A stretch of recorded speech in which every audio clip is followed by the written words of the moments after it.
Hello बच्चों, मैं आपकी उर्मिला टीचर आप सभी का स्वागत करती हूँ। आज हम पढ़ रहे हैं बीए का सेकंड चैप्टर धंधा की है सेवाएं, यानी धंधा की सेवाएं क्या क्या होती है और वो किस प्रकार से होती है उसके बारे में हम इसकी जानकारी प्राप्त करेंगे।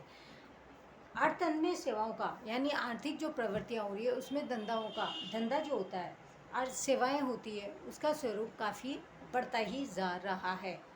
सेवाओं के कारण सुविधा भी अनुकूल हो रही है। अब जितनी ज़्यादा लोगों को सेवाएं प्राप्त होती है वो उसके द्वारा ही अनुकूल होते जा रहे हैं और उनमें बढ़ावा हो रहा है। बैंक, बीमा, डाक, गोदाम, इनके ये जो सेवाएं हैं ये सब ये इन सेवाओं के द्वारा हमारी आर्थिक विकास भी होता जाता है।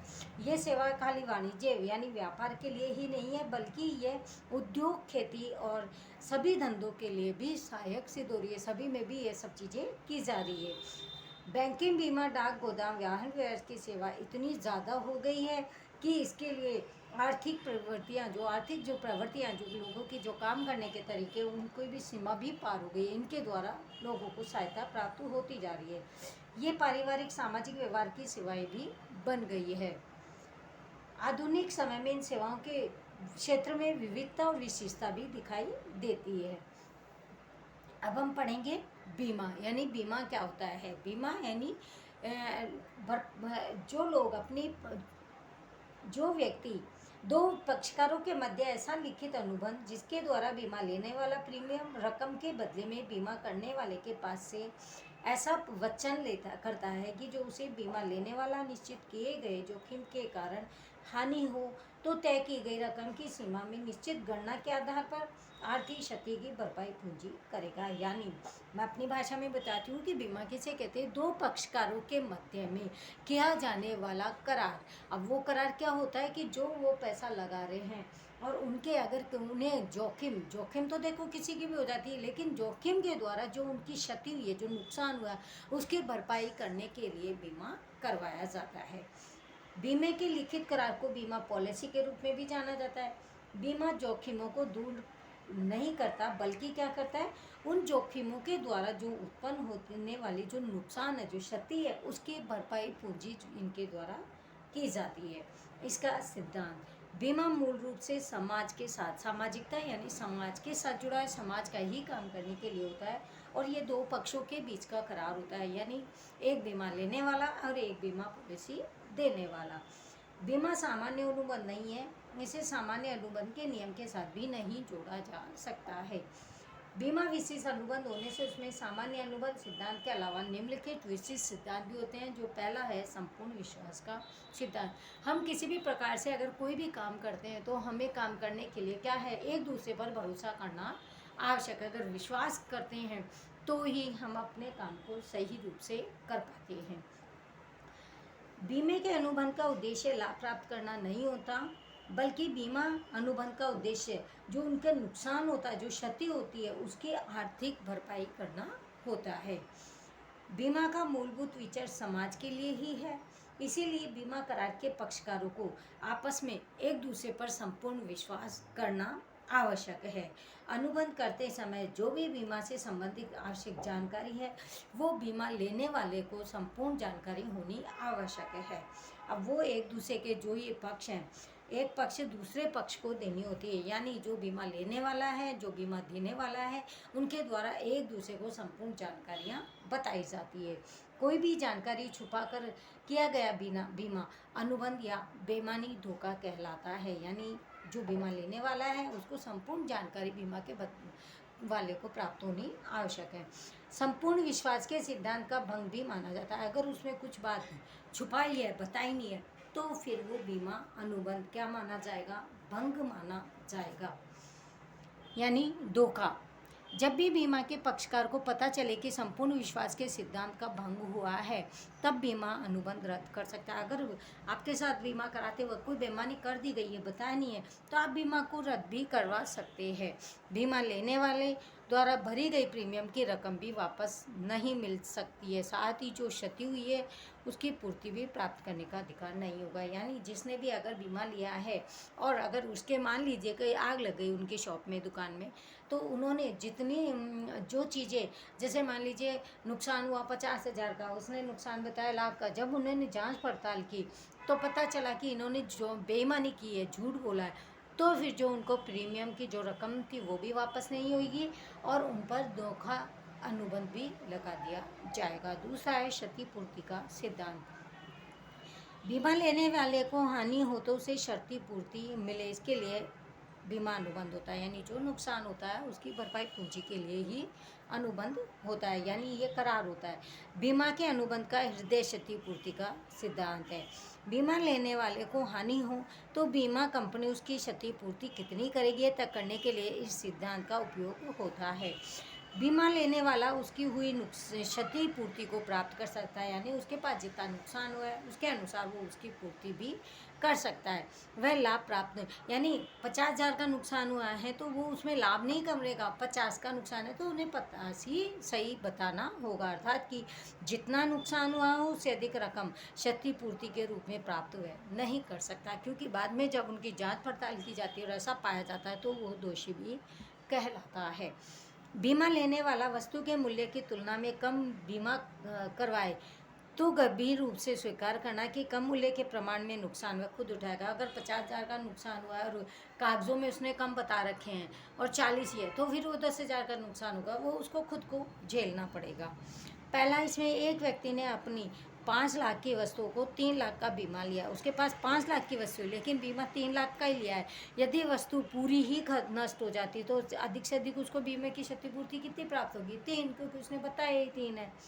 दूसरे में एक वस्तु का मूल्य अगर 5 लाख है, उसका 3 लाख का बीमा लिया है और वह वस्तु आंशिक यानी कुछ ही घरा नुकसान हुई है तो उसे 2 लाख की हानि होती है तो बीमे की रकम के आधार पर क्षतिपूर्ति उसको 1,20,000 मिलेगी, कारण कि उसने पूरी रकम का, पूरी वस्तु का बीमा लिया ही नहीं था। जितना उसका नुकसान हुआ है उसके अनुसार ही उसे प्रीमियम क्षतिपूर्ति मिलती है। तीसरा है, वस्तु की कीमत 5 लाख है, उसका बीमा 5 लाख की संपूर्ण संपत्ति क्षतिपूर्ति बीमा कंपनी करेगी। अगर 5 लाख वस्तु है, बीमा भी उसने 5 का ही करवाया था, पूरा नष्ट हो गया तो उसकी संपूर्ण भरपाई बीमा कंपनी करती है।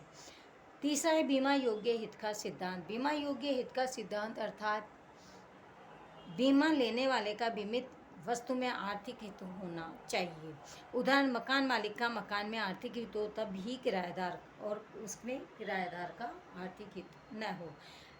चौथा है अधिकार परिवर्तन का सिद्धांत। ये जो 4 सिद्धांत थे वो हैं। जब बीमा योग्य वस्तु का बीमा लिया जाता है वह नष्ट हो जाती है तो बीमा कंपनी उसकी जो क्षतिपूर्ति होती है वह नष्ट हुई वस्तु की मालिकी का हक भी बीमा कंपनी को जाता है। उस पर मूल मालिक का अधिकार नहीं होता, जिसने बीमा लिया है उसी का अधिकार उस पर होता है। यह जीवन बीमा पर भी लागू नहीं होता। अब है जीवन बीमा के प्रकार, जो 2 हैं, जीवन बीमा और सामान्य बीमा। फिर जीवन बीमा भी है और इसमें भी ये हम डिटेल पीछे पढ़ेंगे, काफ़ी सारी ये सब चीज़ें इधर है। पहले है जीवन बीमा। जीवन बीमा में है आजीवन और बंदोबस्ती बीमा। आजीवन बीमा में क्या है, जिस व्यक्ति ने बीमा करवाया हो उस व्यक्ति की अगर मृत्यु हो जाए तो वो बीमे की रकम किसको मिलेगी? उसके उत्तराधिकार को बीमा कंपनी निश्चित की गई रकम चुकाने का वचन देती है, क्योंकि उसमें एक उत्तराधिकारी का नाम भी लिखा जाता है। ऐसे अनुबंध को आजीवन बीमा कहते हैं। बीमा लेने वाला व्यक्ति निश्चित किए गए प्रीमियम निश्चित समय पर और आजीवन भरता रहता है, यानी हमेशा के लिए। आजीवन यानी हमेशा के लिए। जीवन अमूल्य है इसीलिए उसका मूल्य भी नहीं आंका जा सकता। बीमा लेने वाला व्यक्ति अपने जीवन का जो मूल्य अपने प्रीमियम की रकम चुकाने की क्षमता के आधार पर बीमे की रकम को निश्चित करता है। खुद के अनुसार ही वो बीमा की रकम को भी निश्चित करता है। इसमें क्षतिपूर्ति का सिद्धांत लागू नहीं होता है। व्यक्ति की मृत्यु का कारण अगर शंका हो रही हो तो बीमा कंपनी पॉलिसी उसकी पूरी रकम चुकाने के लिए बाधित है। अब है बंदोबस्ती यानी या हयाती बीमा। व्यक्ति के द्वारा निश्चित की गई बीमा की अवधि अगर पूरी होने पर उस व्यक्ति अथवा निश्चित की गई अवधि से पूर्व ही व्यक्ति की मृत्यु हो जाए तो उसके उत्तराधिकारी को निश्चित की गई रकम चुकाने का वचन बीमा कंपनी देती है, यानी उनको यह बीमा रकम चुकानी आवश्यक है। ऐसे बीमा को बंदोबस्ती यानी उसके अंदर बंध जाना बंदोबस्ती बीमा कहते हैं। इस वचन के बदले में प्रतिकार के रूप में बीमा लेने वाला व्यक्ति निश्चित की गई प्रीमियम की रकम निश्चित किए गए समय के अंतराल तक बीमा अवधि तक जो भी वो निश्चित की गई थी उसे समय अंतराल तक वो भरता रहता है। फिर है सामान्य बीमा। सामान्य बीमा 3 प्रकार के होते हैं, माल परिवहन, आग का बीमा और अन्य। पहला है माल परिवहन का बीमा। माल को एक स्थान से दूसरे स्थान ले जाते समय कुछ पूरा या कुछ नुकसान अगर हानि होने का जोखिम होता है, इससे संबंधित बीमा समुद्र बीमा, हवाई बीमा और रेल सड़क के रूप में भी लिया जाता है। यह भी जोखिम का सामना हो सकता है। पहला इसमें है समुद्री बीमा, जो माल समुद्र के माध्यम से जाता है। समुद्री मार्ग से माल परिवहन सस्ता होता है, लेकिन विलंबकारी और जोखिम भी है, यानी बहुत ज़्यादा समय भी लगता है और जोखिम भरा भी होता है। 18वीं सदी से पूर्व अधिकतर अंतर्राष्ट्रीय व्यापारी पहले तो समुद्र के द्वारा ही व्यापार किया जाता था, इसीलिए बीमा यह सबसे पुराना और सर्वव्यापी सभी जगह व्याप्त है। लॉयड्स ऑफ लंदन नाम की संस्था ने समुद्री बीमा का प्रारंभ किया, ये अंडरलाइन कीजिए। इस संस्था ने 325 वर्ष से भी अधिक समय से अपनी विश्वसनीयताएं बनाए रखी। दूसरा है हवाई बीमा। 19वीं सदी के उत्तरार्ध से हवाई मार्ग से माल भेजना शुरू होने से हवाई बीमा का प्रारंभ हुआ। हवाई वाहन व्यवहार खूब तेजी से और खर्चीला होता है तथा जोखिम भी काफ़ी सारी होती है। हालांकि पहुंच जल्दी जाता है लेकिन महंगा होता है, इसीलिए हवाई परिवहन में मूल्यवान वस्तु तथा कम वजन वाली वस्तुओं का ही परिवहन किया जाता है। समुद्री और मार्ग बीमा की तुलना में हवाई बीमा का प्रीमियम दर भी ऊंचा होता है, क्योंकि ये खर्चीला है, महंगा है, जल्दी से पहुंचा दिया जाता है। मार्ग बीमा या रेलवे सड़क बीमा। मार्ग परिवहन में भूमि मार्ग और रेलवे मार्ग का समावेश होता है। ये माल जोखिम में चोरी, लूटपाट, माल स्थानांतरण में हानि आदि होता है। इन जोखिम से रक्षा प्राप्त करने के लिए मार्ग बीमा यानी रास्ते में फिर किसी भी प्रकार का कोई नुकसान हो तो उसकी भरपाई पूंजी प्राप्त हो जाती है। अब है अन्य सामान्य बीमा। आग का बीमा। माल तथा संपत्ति को निश्चित कारण के परिणाम स्वरूप पूर्ण और आंशिक हानि हो तो वह नष्ट हो जाए, क्षतिपूर्ति के वचन के कारण प्रीमियम का बदला प्राप्त करने के अनुबंध को आम आग का बीमा कहते हैं। आग के बीमे में बीमा योग्य हित के सिद्धांत का अनिवार्य रूप से अमल होता है। बीमा लेते समय तथा जब संपत्ति को आग से हानि हो तो बीमा धारक का माल संपत्ति में निश्चित रूप से बीमा योग्य हित का होना चाहिए। अन्य सामाजिक बीमा। बीमा व्यवसाय में विविधता के कारण बीमे के अनेक अस्तित्व में आए। गायक के गले का विशिष्टीकरण बीमा, वाहन के उपयोग से दूसरों को क्षतिपूर्ति देने वाला त्राहित का बीमा, कर्मचारी प्रतिफल बीमा, श्रमिक बीमा, विद्यार्थी समूह को होने वाले सामान्य सामाजिक क्षतिपूर्ति का बीमा, चिकित्सा मेडिक्लेम का बीमा, प्रतिफल प्राप्त करने का बीमा, धंधा बंद रहने से लाभ में होने वाले नुकसान का बीमा। काफ़ी सारे बीमे, ये खेल कूद, ये आयोजित न हो कि अथवा विलंबित होने वाले हानि का बीमा आदि अनेक प्रकार के बीमा भी अस्तित्व में आए। व्यक्ति के आरोग्य की रक्षा यानी इलाज के कई बार मेडिक्लेम भी करना पड़ता है, क्योंकि लोगों के खर्चे कई बार इतने ज़्यादा हो जाते हैं कि उनके पास इतने पैसे नहीं होते, तो वो अपने इलाज के लिए भी बीमा करवाता है, जिसका ऐसी बीमारी है जिसमें काफ़ी खर्च होता है। बीमा लेने वाले व्यक्ति को निर्धारित शर्त के अनुसार बीमा प्रीमियम के बदले में बीमारी के खर्च की भरपाई करे, ऐसी बीमा पॉलिसी को स्वास्थ्य का बीमा कहते हैं। बीमा का निजीकरण। भारत में बीमा का प्रारंभ निजी क्षेत्र से हुआ। भारत में ब्रिटिश शासन के कारण बहुत से विदेशी कंपनियों ने भारत में बीमा कार्य को शुरू किया।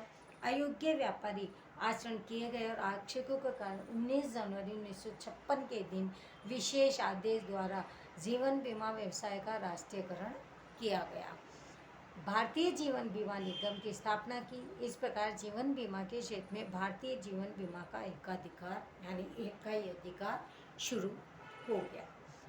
सामान्य बीमा का प्रारंभ भारत में ब्रिटिश के द्वारा हुआ था।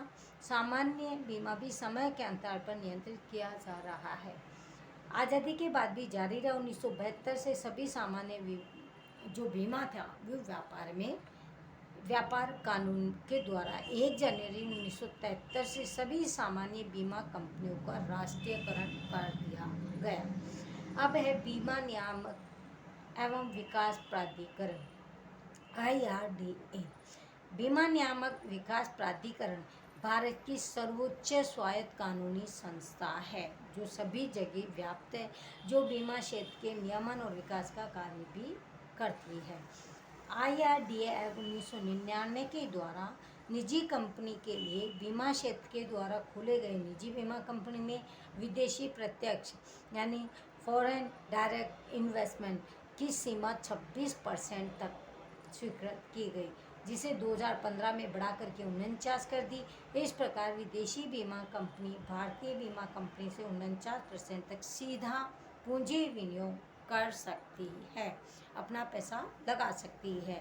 IRDA के मुख्य उद्देश्य में बीमाधारक को अधिक पसंदगी मिले, बीमा कंपनियों के मध्य स्वस्पर्धा, अल्प प्रीमियम से अच्छी सेवा मिले और अर्थतंत्र के लिए कोष प्राप्त करना, बीमा कंपनियों में स्वयं नियंत्रण पैदा करना, शिकायत निवारण तंत्र की व्यवस्था करना, ये सब भी इसमें सम्मिलित किया गया। अब है डाक सेवाएं। लिखित सूचना संचार डाक सेवा महत्वपूर्ण, जो लिख कर के जो दिया जाता है उसके वो और उसमें महत्वपूर्ण होता है डाक सेवा, जो डाकिया हमारे पोस्टमैन जो घर घर देने जाते हैं। डाक सेवा के द्वारा सूचना एक स्थान से दूसरे स्थान पर जल्दी से और बिना नुकसान के पहुंचाई जाती है। इस धंधे में निजी डाक सेवा अथवा आगड़िए द्वारा भी ऐसी सेवाएं प्राप्त की सकते हैं।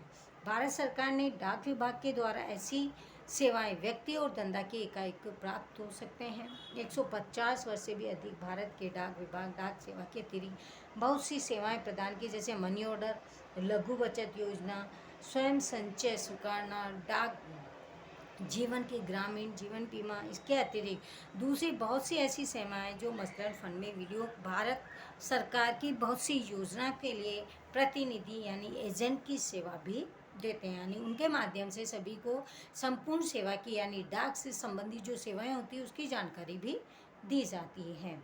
डाक विभाग की भारत में 1,50,000 से भी अधिक पोस्ट ऑफिस है, जिसमें वे लगभग 90% तो पोस्ट ऑफिस गाँव के जो विस्तार क्षेत्र हैं वहाँ पर ही होती है। अब है सामान्य डाक पत्र। भेजी जाने वाली सूचना पत्र या लिफाफे द्वारा हो सकती है, जो आपने लिफाफे देखे ही होंगे अंदर डाल के कागज डाल के। इसमें है पंजीकृत डाक या रजिस्टर पोस्ट। डाक विभाग पंजीकरण डाक अर्थात रजिस्टर पोस्ट की सेवा भी देता है। पंजीकृत डाक जिसको भेजी गई हो उसे ही डिलीवरी दी जाती है, जिसके नाम से है उसे दी जाती है। इस सेवा के लिए सामान्य डाक की तुलना में अधिक मूल्य चुकाना पड़ता है, क्योंकि वो सेफ्टी भी रख करके सुरक्षित रख करके दूसरे स्थान पर भेजी जाती है। यदि भेजने वाले को पंजीकृत डाक भेजे गए व्यक्ति को मिली है, इसका परिणाम स्वरूप उसके साइन भी होने कि हाँ आपको ये सेवा मतलब आपको ये रजिस्ट्री मिल गई है, तो पावती यानी जो पाने वाला है प्राप्त करने के लिए भी अधिक रकम चुकानी पड़ती है। जो साइन भी की जाती है जिसे वो मिल रही है रजिस्ट्री, उसे भी पैसे चुकाने पड़ते हैं। दूसरा है इसमें पार्सल सेवाएं, जो पार्सल आपके घरों में आते रहते हैं। वस्तु के परिवहन नियमन प्रतिबंधित न हो, ऐसी सभी वस्तु एक स्थान से दूसरे स्थान पर भेजी जा सकती है। आवश्यकता के अनुसार पार्सल का बीमा भी करवाया जाता है कि अगर मान लीजिए किसी कारण कोई नुकसान वगैरह हो जाता है तो किसी भी पोस्ट ऑफिस में पार्सल की बुकिंग की जा सकती है। सामान्य पार्सल भेजने वाला पार्सल भेजने का शुल्क पोस्ट ऑफिस को चुकाता है। अब हम अपना कोई नया काम करवाते हैं तो उसके बदले में हमें कुछ चार्ज तो देना ही होता है। Value payable post. उत्पादन या व्यापारी ग्राहक के ऑर्डर के अनुसार पार्सल से डाक खाते के द्वारा माल भेजता है। जब माल प्राप्त हो तब ग्राहक पार्सल सेवा का मूल्य तथा मूल्य के निश्चित मूल्य का भुगतान डाक विभाग को करता है। डाक विभाग प्राप्त रकम उत्पादक या व्यापारी को चुकाते हैं। अब है स्पीड पोस्ट या पार्सल। डाक विभाग भारत में निश्चित स्थान के लिए शीघ्र डाक और पार्सल सेवा निर्धारित समय पर डिलीवरी होगी, यानी उनके पास पहुंच जाती है। इस विश्वास के साथ ही वह स्वीकार करता है, यानी अगर उनको 1 दिन का टाइम देते हैं, 2 दिन का, तो उसी वक्त वो पहुंच जाती है। स्पीड पोस्ट पार्सल के लिए सामान्य डाक पार्सल की तुलना में अधिक मूल्य भुगतान, क्योंकि स्पीड है, वो जल्दी से जाएगी, फ्लाइट के द्वारा, प्लेन के द्वारा वो भेजी जाती है, स्पीड से जाएगी तो महंगी भी है, इसके लिए उसका मूल्य भी अधिक चुकाना पड़ता है और आवश्यकता के अनुसार बीमा भी लिया जाता है। Express parcel. एक्सप्रेस पार्सल की सेवा व्यक्ति और धंधा की इकाई के लिए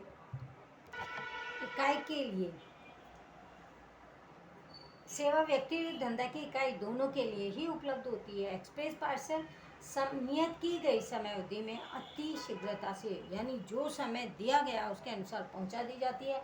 डाक विभाग इसके लिए हवाई मार्ग अथवा सबसे शीघ्रता से प्राप्त हो ऐसे मार्ग से भेजती है, जिसे स्पीड पार्सल की तुलना में इसका शुल्क और भी अधिक होता है। एक्सप्रेस पार्सल यानी बहुत ज़्यादा जल्दी से पहुंचने वाला पार्सल। अब है बचत सेवाएं। डाक विभाग बैंक की तरह बचतकर्ताओं को विविध प्रकार की सेवाएं प्रदान करता है और इसमें बचत खाता, 5 वर्षीय रिकरिंग डिपॉजिट, समय आधारित संचय, मासिक आय योजना, वरिष्ठ नागरिक के लिए बचत योजना और 15 वर्षीय सार्वजनिक भविष्य निधि, राष्ट्रीय बचत पत्र, 5 वर्ष 10 वर्ष की समय अवधि के लिए यह किसान विकास पत्र, सुकन्या समूह खाता जैसी सेवाएं भी देता है। बैंक की तरफ पोस्ट ऑफिस में भी बचत खाता खोला जा सकता है, जिसके लिए चेकबुक भी मिलती है और एटीएम कार्ड की सुविधा भी बैंक इनके डाक के द्वारा दी जाती है। अब इसमें है रिकरिंग डिपॉजिट योजना। इस योजना के अनुसार खाता खुलवाने वाले को प्रत्येक महीने की पहले से निश्चित जो भी तारीख की गई है उससे पूर्व नियत रकम भरनी होती है, यानी जो हम खाता इसमें खुलवाते हैं पोस्ट ऑफिस में, 5 वर्ष में खाता परिपक्व होने पर निश्चित ब्याज सहित रकम खाताधारक को मिलती है। अगर आपने 5 साल तक का खाता खुलवाया, 5 साल तक के जैसे आपने पैसे उसमें जमा कर 5 साल जैसे ही पूरे होते हैं तो आपको मूल रकम और प्लस ब्याज दोनों सही समय पर मिल जाते हैं। 5 वर्ष की समय अवधि के बाद यदि आवश्यकता तो अगले 5 इसी को आप आगे भी बढ़ा सकते हो और अन्यथा 5 वर्ष के बाद भी आप इसे ले सकते हो। Time deposit. पोस्ट ऑफिस में सावधि जमा की तरह टाइम डिपॉजिट की सेवा भी दी जाती है। टाइम डिपॉजिट में 1, 2, 3 अथवा 5 वर्ष के लिए 228 के गुणांक में कितनी भी रकम भरी जा सकती है। ब्याज की गणना भी प्रति 3 महीने में होती है, लेकिन ब्याज का भुगतान वार्षिक आधार पर ही होता है। जैसे जैसे आप पैसे जमा कराते जाते हो उसके अनुसार उसमें ब्याज तो बढ़ता जाता है, लेकिन वो रकम आपको साल भर में देते हैं। एक पोस्ट ऑफिस से दूसरे पोस्ट ऑफिस में इस खाते का स्थानांतरण भी किया जा सकता है। ऐसा खाता खुलवाने के बाद परिपक्व हो तो इससे पहले भी कभी भी आप उसमें से पैसे निकलवा सकते हो। राष्ट्रीय बचत पत्र। विनियोगकर्ता जो पैसे लगाने वाला है किसी भी पोस्ट ऑफिस से नियत रकम चुकाकर राष्ट्रीय बचत खाता खोल सकता है। इन बचत खाते की समय अवधि 5 वर्ष 10 वर्ष हो सकती है। इससे पहले ही ब्याज की सूचना भी दी जाती है। बचत पत्र के 5 या 10 वर्ष की समय अवधि पूरी होने पर आवश्यक प्रक्रिया को पूरी करके पोस्ट ऑफिस में परिपक्वता, यानी जो भी आपकी राशि ब्याज की और आपकी राशि जो कंप्लीट हो जाती है, पक जाती है, वो भी आप प्राप्त कर सकते हैं। किसान विकास पत्र। किसान विकास पत्र में विनियोगकर्ता को विनियोजित राशि 100 महीने यानी 8 वर्ष और 4 महीने के बाद ब्याज सहित दुगनी भुगतान की जाती है। किसान विकास पत्र नियत रकम के ही प्राप्तकारी हो सकते हैं। परिपक्व की तिथि पर आवश्यक प्रक्रिया करके किसी भी पोस्ट ऑफिस से मूल रकम से दुगनी, यानी जितनी 5,000 कमाई थी तो 8 साल बाद डबल उसकी जो मूल रकम हो जाती है वो आप प्राप्त कर सकते हैं। फिर है सार्वजनिक भविष्य। सार्वजनिक भविष्य नीति के अंतर्गत कोई भी व्यक्ति खाता खुलवा सकता है। इस खाते की अवधि 15 वर्ष की होती है। इस खाते में वार्षिक आधार पर कम से कम 500 कम से कम 500 भरे जा सकते हैं। यह खाता 15 वर्ष के बाद प्रवर्तमान नियम के अनुसार अधिकतम 5 वर्ष के लिए कितनी ही बार बढ़ाया जा सकता है। एक बार 15 किया, उसके बाद आपका मन कर रहा तो फिर से आप 5 वर्षों से बढ़ा सकते हैं। 15 वर्ष से पहले इस खाते को बंद नहीं किया जा सकता है। इस खाते में जमा की गई रकम आयकर के समय आयकर में छूट मिलने का भी पात्र होता है। जब आयकर टैक्स लगता है, इनकम टैक्स, तो वो भी छूट मिलती है। यदि खाता धारक की मृत्यु हो जाए तो खाता धारक के उत्तराधिकारी को यह रकम मिल सकती है। अब है पोस्टल बीमा। भारत में आज़ादी से पूर्व कल्याण योजना में पोस्टल बीमा का प्रारंभ हुआ था। केंद्र और राज्य सरकार के कर्मचारी के अतिरिक्त अर्ध सरकारी संस्था कर्मचारी ये सेवा प्राप्त करने के पात्र थे। पोस्टल बीमा में जीवन बीमा की विविध प्रकार की पॉलिसी भी इसमें मिल सकती है। पोस्टल बीमा की सबसे बड़ी विशेषता कम से कम प्रीमियम पॉलिसी पर अधिक से अधिक बोनस मिलता है। मासिक आय योजना विनियोगकर्ता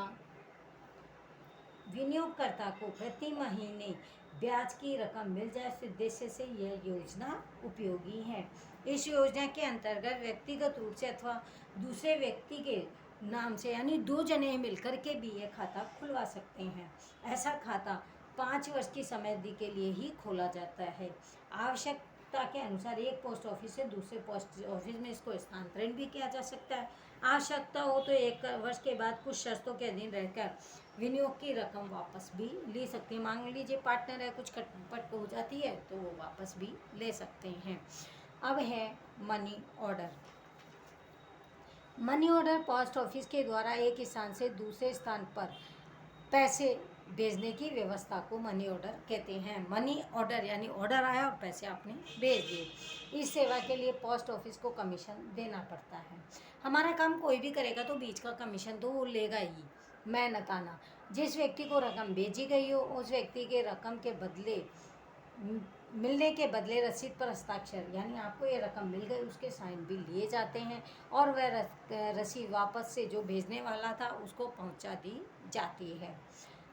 डाक विभाग के द्वारा ऑनलाइन टेक्नोलॉजी के उपयोग में इंस्टेंट मनी ऑर्डर प्रारंभ किया गया, जिसके द्वारा 1000 से 50,000 तक की रकम भारत में किसी भी स्थान पर एक ही दिन में प्राप्त की जा सकती है। धन भेजने वाले को पोस्ट ऑफिस के द्वारा धन तथा कमीशन की रकम चुकाने के साथ उसकी रसीद और एक निजी नंबर सील लिफाफे में दिया जाता है। धन भेजने वाला जिसने पैसे भेजे हैं, जिसको धन भेजना चाहता है, जिसने भेजे और जिसको भेजना चाहता है, उसे यह निजी यानी जो मेन नंबर है, पासवर्ड जिसे हम बोलते हैं, वो दे देता है। धन प्राप्तकर्ता का फोटो वाला पहचान पत्र और निजी नंबर पोस्ट ऑफिस में प्रस्तुत करने पर मनी ऑर्डर की रकम भी प्राप्त की जा सकती है। डाक विभाग के द्वारा ई मनी ऑर्डर यानी इलेक्ट्रॉनिक मनी ऑर्डर सेवा की भी प्रारंभ की गई। ये सेवा इस समय विभिन्न नियत पोस्ट ऑफिसों से ही प्राप्त की जा सकती है। ई मनी ऑर्डर से धन दूसरे ही दिन नियत जिस व्यक्ति को भेजना उसके पते पर उसके पास पहुंच सकता है। ई मनी ऑर्डर के द्वारा 1 लाख से 5,000 रुपये भेजे जा सकते हैं। पैसा भेजने के लिए डाक विभाग वेब सर्विसेज और अपने कंप्यूटर नेटवर्क का उपयोग करता है। ई मनी जबकि आजकल काम कैसे हो रहा है, आसान यही हो रहा है। ई मनी ऑर्डर के ई कॉल के द्वारा इलेक्ट्रॉनिक के द्वारा ही सारे काम आसानी से किए जा सकते हैं। ई मनी ऑर्डर में ऑनलाइन टेक्नोलॉजी का उपयोग भी होता है। इसके लिए पैसा भेजने वाला प्रत्येक रूप से पोस्ट ऑफिस में जाकर अपना कंप्यूटर या मोबाइल द्वारा डाक विभाग की वेबसाइट पर जाकर ऑनलाइन फॉर्म भरता है और फिर उसके बाद मनी ऑर्डर के फॉर्म में जिसका पैसा भेजा जाता है उसका नाम, पता, पिन कोड लिखना आवश्यक है। 24 घंटे में यह धनराशि व्यक्ति को उसके पते पर चुका दी जाती है। पैसे प्राप्त करते समय फोटो वाला पहचान पत्र भी प्रस्तुत करना पड़ता है।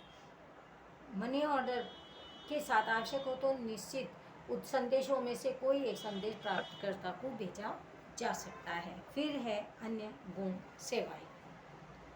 डाक विभाग के द्वारा अन्य बहुत सी सेवाएं उपलब्ध है, जैसे कि विदेशी मुद्रा का क्रय विक्रय, विदेशी मुद्रा में ट्रैवल्स चेक, विदेशी मुद्रा में पूर्व संग्रहित रकम का कार्ड, विदेशी मुद्रा में ड्राफ्ट, विविध म्यूचुअल फंड में विनियोग, भारत सरकार की बहुत सी योजनाओं के फंड में विनियोग, भारत सरकार की बहुत सी योजनाओं के लिए एजेंट के रूप में सेवा, बैंक सेवा, पेंशन के बचत खाते में पेंशन का भुगतान, रेलवे टिकट बुकिंग आदि सेवाएं डाक विभाग के द्वारा भी दी जाने लगी है। डाक विभाग की मालिकी भारत सरकार की होती है, उस पर राइट भारत सरकार का होता है, इसीलिए लोग डाक विभाग पर अधिक भरोसा करते हैं। अब है गोदाम। गोदाम किसे कहते हैं? उत्पादन के पश्चात माल का विक्रय या उपभोग तुरंत नहीं होता है, यानी वस्तुएं काम में नहीं ली जाती तो उन वस्तुओं को जो उत्पादन की गई उनको रखने, उसको जहाँ पर रखना आवश्यक होता है ऐसी जगह पर कि वो वस्तुएं सुरक्षित रहे, खराब नहीं हो, उनको रखने के लिए गोदाम की आवश्यकता होती है। बहुत सी वस्तुओं की मांग यानी मौसम के अनुसार वस्तुओं की मांग होती है। अब उनका उत्पादन तो पूरे वर्ष के दौरान नहीं होता है, तो ऐसी वस्तुओं को इकट्ठी करके रखा जाता है, जब उनकी मांग होती है तो उनको वह वस्तु प्राप्त हो जाए। ऐसी व्यवस्था गोदाम के यानी तब तक के लिए उन वस्तुओं को स्टोर किया जाता है, स्टोर करने की जगह यानी संग्रह करने की जगह को ही गोदाम कहा जाता है। कई बार कच्चे माल के उत्पादन के लिए उपयोग किए जाए इससे पूर्व उसका संग्रह किया जाना आवश्यक है। इस प्रकार वाणिज्य के एक अंग के रूप में गोदाम की सेवाएं आवश्यक होती है। अर्थ, गोदाम किसे कहते हैं? गोदाम एक ऐसी सेवा जिसमें उत्पादन का संग्रह यानी जो वस्तु उत्पादित की गई है उनको इकट्ठे करके रखा जाता है। उत्पादन अपने मूल स्वरूप में यानी जैसे वो था वैसे की वैसे ही रहे, खराब नहीं हो, इस प्रकार से रखा जाता है। संग्रह के दौरान उत्पादन के गुण बने यानी जो क्वालिटी थी वैसी वैसी रहनी चाहिए, उसमें कम से कम परिवर्तन हो, यह उसका मुख्य उद्देश्य होता है। और गोदाम के कारण समय तुष्टि गुण का सृजन भी होता है। गोदाम 3 प्रकार के होते हैं, मालिकी की दृष्टि से, कर भुगतान की दृष्टि से, उपभोग की दृष्टि से। पहले हम पढ़ेंगे मालिकी की दृष्टि से गोदाम के प्रकार। उसमें होता है निजी मालिकी के गोदाम। पहला पढ़ रहे हैं, व्यापारी या उत्पादन ने अपने माल का संग्रह करने के लिए अपनी आवश्यकता के अनुसार निजी मालिकी यानी जिस पर खुद का हक हो ऐसे गोदाम उनके होते हैं। ऐसे गोदाम को निजी मालिक कहते हैं, यानी वो उसके खुद मालिक होते हैं। दूसरा है सार्वजनिक गोदाम। ऐसे गोदाम जहाँ पर उपयोग धंधे हेतु के लिए नहीं किया जाता बल्कि आम जनता के द्वारा किया जाए। सार्वजनिक यानी सभी के लिए किया जाने वाला उपयोगी सेवा। इन गोदाम में मालिकी निजी व्यक्ति की संस्था की होती है। धंधाकारी अन्य लोग इन गोदामों की सेवा प्राप्त करते हैं और बदले में किराया और अन्य खर्च का भुगतान भी करते हैं। विशेष रूप से रेलवे स्टेशन, बंदरगाह, हवाई अड्डों के पास ये सार्वजनिक गोदाम होते हैं जहाँ पर किराया लगता है और हम अपनी इस वस्तुओं को सुरक्षित रख सकते हैं। सार्वजनिक गोदाम अपने हस्तगत माल का विवरण दर्शी रसीद, अब जो भी उनका सामान है उनका एक रसीद भी दे देते हैं। यह रसीद हस्तांतरण होती है जिससे रसीद के द्वारा ही माल को खरीदा और दिया और लिया जाता है। कर भुगतान की दृष्टि से गोदाम के प्रकार। पहला है कर भरे हुए माल का गोदाम। आयातित यानी जो माल आया है, आयात शुल्क भुगतान के पश्चात निर्धारित स्थान पर ले जाने के लिए तुरंत वाहन व्यवहार की सेवा उपलब्ध न हो, यानी जैसे सामान आया दूसरे बंदरगाह से अब उस वस्तु के लिए कोई सेवा उपलब्ध न हो तो वो ऐसे सामान बंदरगाह, हवाई अड्डे और सीमावर्ती स्थान पर कर भरे माल का संग्रह करने के लिए सार्वजनिक गोदाम की सेवा यानी कर भी भर देंगे और वो सेवाएं वस्तुएं वहाँ पर संग्रहित करके रख देते हैं। इन गोदामों को कर भरे गोदाम कहते हैं। दूसरा है कर न भरे माल के गोदाम। आयातित माल यानी जो माल आया है निर्धारित दर से कर भुगतान करना होता है। आयातित माल जिस पर कर भुगतान नहीं किया गया उसे जिस गोदाम में संग्रहित किया जाएगा उस गोदाम को कर न भरे माल के गोदाम कहते हैं। जिन स्थान पर आयात भी होता है उन स्थान पर इस प्रकार के गोदाम स्थिर होते हैं। बंदरगाह सीमावर्ती विस्तार जहाँ से माल का आयात निर्यात होता है ऐसे विस्तारों में इस प्रकार के गोदाम होते हैं। जब आयातित माल का पुनः निर्यात करना, जब जो माल खरीदा हमने और उसको पुनः बेचना है तब माल के वर्गीकरण और दोबारा से पैकिंग की सुविधाएं भी इस जगह उपलब्ध होती है। माल के मूल स्वरूप में किसी प्रकार का परिवर्तन नहीं किया जाता। ये गोदाम पुनः निर्यात के लिए आशीर्वाद होते हैं, यानी सामान मंगवाया था अब वापस से उसको पैकिंग के जरिए भेजा जाएगा। अब इसमें सी पॉइंट है उपयोग की दृष्टि से गोदाम के प्रकार। पहला है सामान्य गोदाम। सामान्य गोदाम किसे कहते हैं? जिस माल के संग्रह, देखरेख और सुरक्षा के लिए विशेष अथवा अलग सेवा न देनी पड़े, ऐसे माल को के संग्रह को गोदाम को सामान्य, यानी सामान्य गोदाम है, वहाँ पर ऐसा कुछ भी नहीं है कि इसकी देखभाल करनी पड़ेगी या इकट्ठा करना पड़ेगा, उसकी कोई अलग से सेवा नहीं दी जाती, तो वो होता है सामान्य गोदाम। इन गोदामों में लगभग सभी प्रकार के आकार, कद, वजन, स्वरूप के माल को संग्रहित किया जाता है। इस प्रकार के माल के गोदाम का प्रमाण अधिक दिखता है, जो बहुत सारा होता है, ज़्यादा भी हो सकता है, कम भी हो सकता है, वजन भी होता है, भारी भी होता है, किसी भी प्रकार का माल हो सकता है जिस सामान्य गोदाम के अंतर्गत। विशिष्ट गोदाम, जिस माल के संग्रह की देखभाल सुरक्षा के लिए विशेष और अलग से सेवा देनी पड़ती है, ऐसे माल के गोदाम को विशिष्ट गोदाम कहते हैं।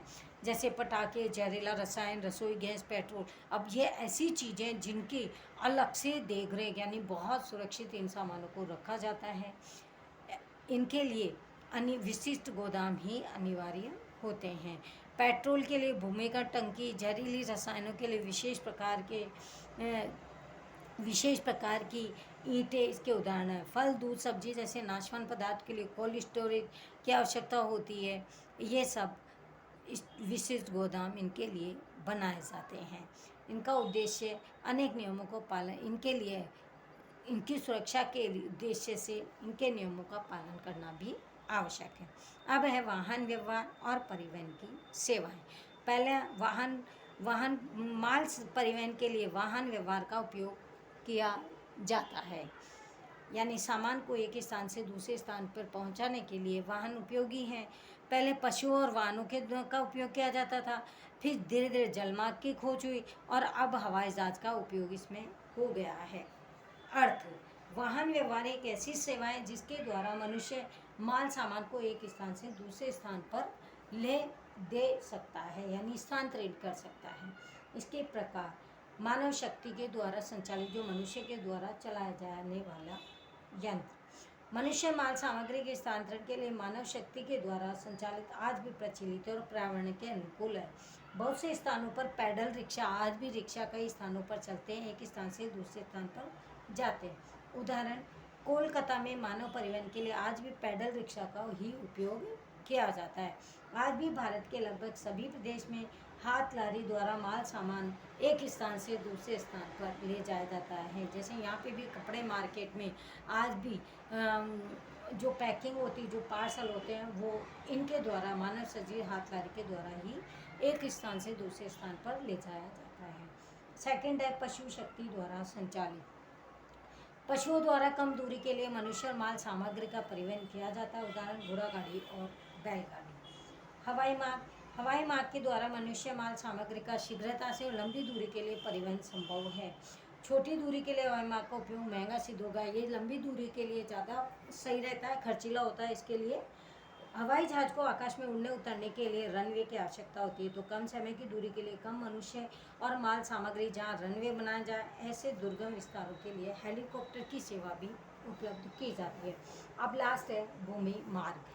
भूमि में मार्ग में आता है सबसे पहले रेलवे मार्ग। रेल के द्वारा मनुष्य माल सामान का परिवहन होता है। इंजन में सामान्य रूप से डीजल विद्युत चालक बल के रूप में किया जाता है। कई बार ट्रेन के सभी कुछ डिब्बों में चालक शक्ति होती है, जिसे मल्टीपल यूनिट ट्रेन भी कहा जाता है। रेलवे में आज चालक शक्ति के रूप में कैबल, गुरुत्वाकर्षण, चुंबकीय शक्ति का भी उपयोग होता है। भारत में अभी कॉम्पैक्ट नेचुरल गैस सीएनजी यानी चालक बल के रूप में भी उपयोग किया जाना इंजनों ने प्रारंभ किया है। शहरी विस्तार को जोड़ने वाली और शहर के मध्य चलने वाली रेल व्यवहार रीढ़ की हड्डी के समान है। इससे लंबी दूरी आसानी से तय की जा सकती है बिना किसी जोखिम का सामना किए बिना। दूसरा इसमें सड़क मार्ग। सड़क मार्ग एक मार्ग से दूसरे मार्ग पर जाने के लिए मुक्त रास्ता होता है, स्वतंत्र होता है। स्थान, दिशा, गति, समय में सुविधापूर्वक परिवर्तन संभव होता है, जो अन्य वाहन व्यवहार के प्रकारों में सरल नहीं है। सड़क मार्ग के द्वारा घर के दरवाजे तक आज ऐसा हो गया कि हमारे घरों तक व्हीकल हमें छोड़ते हैं, यानी दरवाजे तक। बस के द्वारा अधिक व्यक्ति का वहन योग्य रूप से होता है। ट्रक के द्वारा हल्के वजन वाले माल कम दूरी वाले स्थानों के लिए परिवहन किया जाता है। वाहन के निरंतर बढ़ते उपयोग के कारण वायु प्रदूषण, ध्वनि प्रदूषण, ट्रैफिक जाम और पार्किंग जैसे प्रश्न, जितने ज़्यादा व्हीकल होंगे उतनी ज़्यादा ही समस्याएं खड़ी भी होती रहती है। अब बहुत से शहरों में बीआरटीएस, जैसे अपने यहाँ सूरत में बीआरटीएस बस का काफ़ी उपयोग है। जब हर जगह जगह पे बीआरटी बस हर समय पे दिखाई देती है, वो क्यों है? क्योंकि इनके द्वारा और इनके लिए तो रास्ते भी अलग है, अलग से बीआरटी बस की चलने की रोड भी अलग है, ताकि ये सही समय पर फास्ट चल करके और लोगों को सेवाएं प्रदान करती है। अति शीघ्रता से शहर के एक स्थान से दूसरे स्थान पर पहुंचा जा सकता है। दो बसों के बीच समय अवधि भी कम होती है, एक जाती है एक आती है, और यह साध्य तो बना ही रहता है। अभी गुजरात के अहमदाबाद और सूरत राजकोट जैसे शहरों में यह सेवा काफ़ी उपलब्ध है। अब है जलमार्ग। समुद्र, तालाब, नहर, नदी, जलमार्ग में नाव, जहाज या अन्य साधनों में जलमार्ग वाहन व्यवहार होता है। दो नज़दीकी समुद्र तट के स्थान तथा अथवा जहाँ जल और समतल भूमि हो वहाँ बड़े पंखे से चलने वाले हॉवरक्राफ्ट का उपयोग भी किया जाता है। विशाल बांध बनाकर नहर द्वारा जल दूसरे स्थानों तक पहुँचाया जाता है। इन नहरों का उपयोग जलमार्ग के रूप में होता है। विदेशी व्यापार सबसे अधिक जलमार्ग के द्वारा ही किया जाता है। जलमार्ग परिवहन दूसरे प्रकार की तुलना में धीमे गति का है, थोड़ा समय ज़्यादा लेता है, लेकिन आधुनिक इंजन के कारण विशाल पैमाने पर माल सामग्री कार्यक्षम ढंग से पहुँचाने, बहुत अधिक मात्रा में सामान पहुँचाता है, इसलिए सस्ता भी पड़ता है। टाइम ज़्यादा लगता है, समय ज़्यादा लेता है, लेकिन यह सस्ता पड़ता है। एक भाग से दूसरे भाग में परिवहन के लिए जलमार्ग हवा मार्ग की तुलना में सस्ता है, परंतु समय अधिक लगता है। समुद्र तट के विस्तार में फेरी सर्विस काफ़ी लाभदायक इसमें होती है। और लास्ट है पाइपलाइन के द्वारा परिवहन। तरल अथवा गैस जैसे उत्पादन के लिए पाइपलाइन अधिक उपयुक्त है। आजकल तो आपके घरों में जो गैस का काम हो रहा है वो भी पाइपलाइन के द्वारा ही किया जाता है। तरल कचरे के निकाल, पानी, पेट्रोलियम, प्राकृतिक गैस आदि के लिए व्यवस्था उपलब्ध है। उदाहरण हजीरा, मध्य प्रदेश, उत्तर प्रदेश गैस परिवहन के लिए पाइपलाइनें डाली गई है। भारत में असम, बिहार, गुजरात, उत्तर प्रदेश, हरियाणा आदि राज्यों में कुछ क्रूड ऑयल और पेट्रोलियम उत्पादनों का परिवहन भी होता है। और इसी के साथ हम अपना यह चैप्टर भी कंप्लीट कर चुके हैं। तो हमारा ये दूसरा चैप्टर धंधाकीय व्यवस्था का धंधाकीय सेवाएं का चैप्टर 1 कंप्लीट हो गया है। आपको इसमें कोई भी किसी भी प्रकार की अगर कोई समस्या है तो आप उसका जो भी समस्या है आप हमें कॉल के द्वारा पूछ सकते हो। नेक्स्ट लेक्चर कंटिन्यू रहेगा, तब तक के लिए थैंक यू एवरीवन।